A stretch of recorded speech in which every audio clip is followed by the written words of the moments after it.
Jaguar key fob battery change. Just got a screwdriver. A little notch at the back here. Just prise open. Slide apart. Then there's a groove right here that you can see. We need to prise this open now.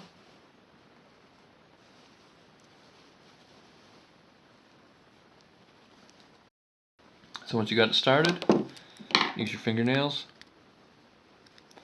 Start lifting it out.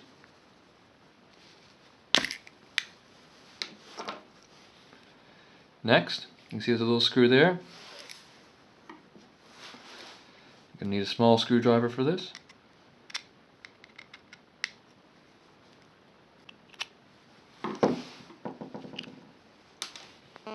Lift up this panel here. Just watch these tabs when you reinsert it, when you put the battery back in. Then you get the battery out.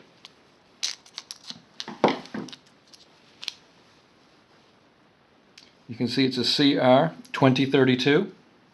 Positive side down.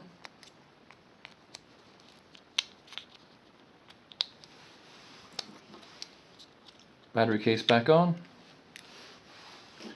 Screw for the circuit board. Screw in. Get the buttons back on. Slide the case in. And you're done.